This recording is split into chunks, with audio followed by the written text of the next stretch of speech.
বান গ'ল, কিন্তু বান যোৱাৰ পিছত বৰ্তমানেও বানাকান্ত ৰাইজৰ যি দুখ দুৰ্দশাৰ ছবি, সেই ছবিখন এতিয়াও আঁতৰা নাই। আৰু মই বৰ্তমান উপস্থিত আছো নাজিৰাৰ খনিকৰ গাঁৱত।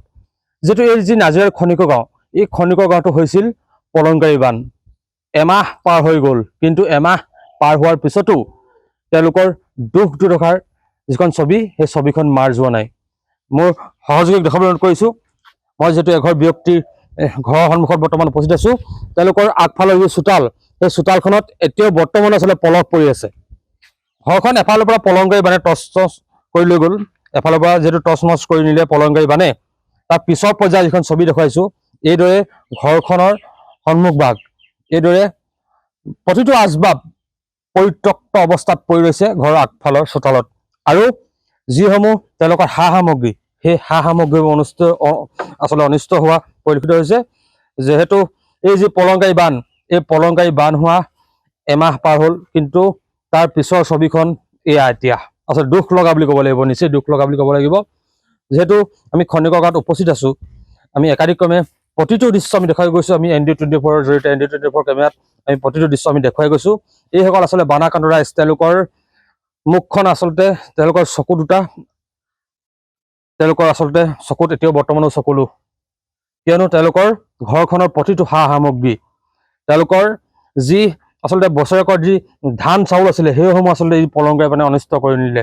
আমি এই মানুহৰ আচলতে ভিতৰলৈ আমি সোমাবলৈ চেষ্টা কৰিম, যিহেতু এক দৃশ্য দেখুৱাম। তেওঁলোকৰ ঘৰৰ ভিতৰত বৰ্তমানেও পলস, তেওঁলোকৰ শোৱনি কোঠাৰ পৰা আদি কৰি আচলতে এতিয়া এইখন ছবি দেখিবলৈ পোৱা গৈছে। কিয়নো পলংগাৰী বানে তেওঁলোকৰ আচলতে যিখন বিচনা আছিল, সেই বিচনাখন উটুৱাই লৈ গ'ল। আৰু আনহাতে যদি চাই, তেওঁলোকৰ ঘৰৰ কোঠাসমূহ এইদৰে পলস পৰি ৰৈছে। এইদৰে বৰ্তমানেও পলস, একাঠু পৰ্যন্ত পলস বুলি ক'ব লাগিব। যিহেতু এতিয়াও আচলতে ঘৰখন সুস্থিৰ হৈ উঠা নাই। এইদৰে পলস পৰি ৰৈছে, প্ৰতিটো সা সামগ্ৰী এফালৰ পৰা পলংগাৰী বানে উটুৱাই লৈ গ'ল।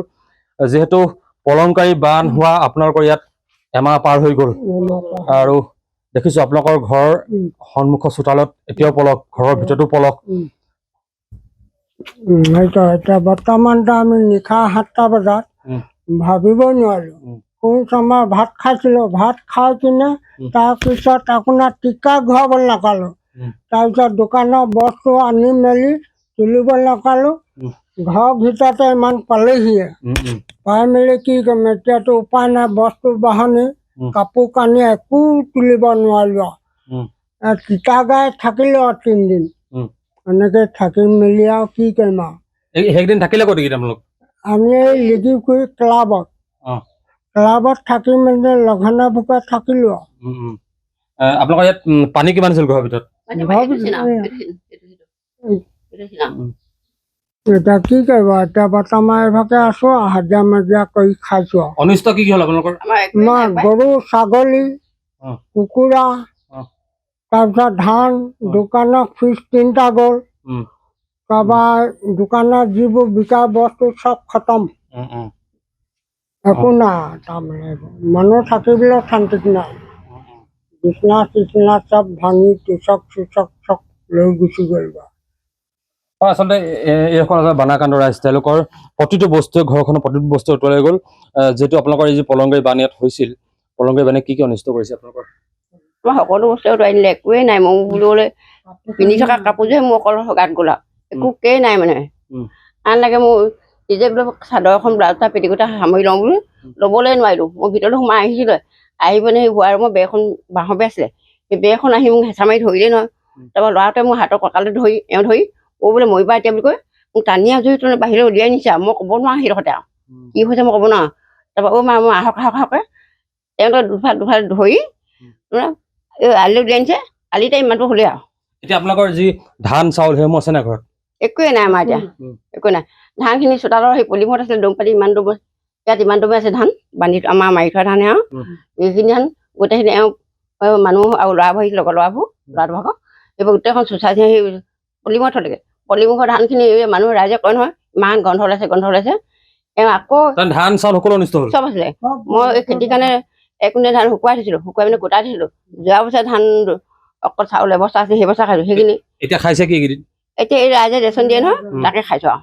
এতিয়া বছৰটো হ'ব জানো ৰেচন বছৰ নহয় নিজৰ খেতি ধান নাই নহয় এতিয়া ভঁৰালৰ সেইখিনি কমখিনি আছিলে সৰহখিনি গোটেইখিনি পেলনি গ'লা চাউল দাউল এতিয়া চৰকাৰৰ ফালৰ পৰা যিটো ক্ষতিপূৰণ পাব লাগে পাইছে নে সেনেকে নাই পোৱা দেই নাই পোৱা যিটো 15,000 টকা দিছে পাইছে নে সেইটো পালো আৰু পালে? সেইটোৱে পালো অকল সেই 15,000 টকাটোৱে ঘৰখনৰ কিবা মেৰামতি কৰিবলৈ সম্ভৱ হৈছে নে আপোনালোকৰ? নহয় এইবোৰ একোৱে নহয়গে একোৱে নহয় সেইকেইটা পইচানো কেইদিন খাব আপুনি আপোনাৰ ভঁৰালত ধান কিমান আছিলে ধান সেই 7 কুইণ্টেল ধান আছে দেও তলৰ ধান আছে নহয় কিমান আছিলে ভঁৰালত ধান 8 কুইণ্টেল মান আছে 7 কুইণ্টেল 25 কুইণ্টেল তাৰ বাহিৰত আছিলে সেইখিনি যিহেতু আচলতে এই যে আমি য'ত যি ঘৰ আচলতে উপস্থিত আছো তেওঁলোকৰ যিবোৰ ধানসমূহ আচলতে হেৰি অনিষ্ট হ'ল আৰু পলংকে মানে সকলো অনিষ্ট কৰিলে তেওঁলোকে বছৰটোৰ কাৰণে ধানসমূহ গোটাইছিল কিন্তু ধানসমূহ এতিয়া আচলতে পলসে সম্পূৰ্ণ নষ্ট কৰি পেলালে অন্য এজন ব্যক্তি আছে যিহেতু দাদা আপোনালোকৰ এই যি খনিকৰ গাঁও নাজিৰা খনিকৰ গাঁও এই খনিকৰ গাঁৱত আছে পলংকাৰী মানে দেখিছো প্ৰতি ঘৰ পাছত বাৰুকৈ অনিষ্ট কৰিছে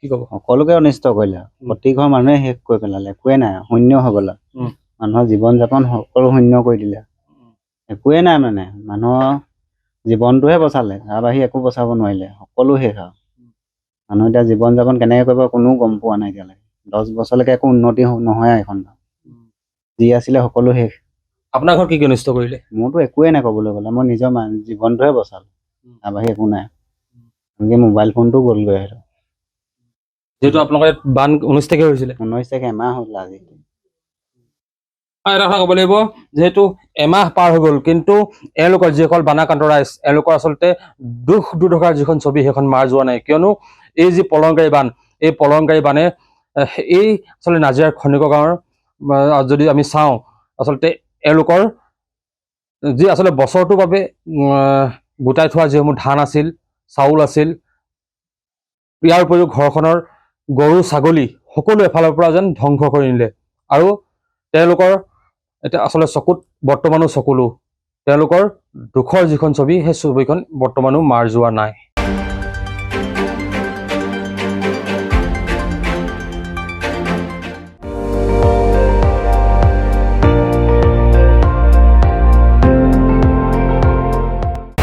আপুনি চাই আছে ND24 সৰ্বশ্ৰেষ্ঠ নহয় সৰ্বোত্তমৰ দৌৰত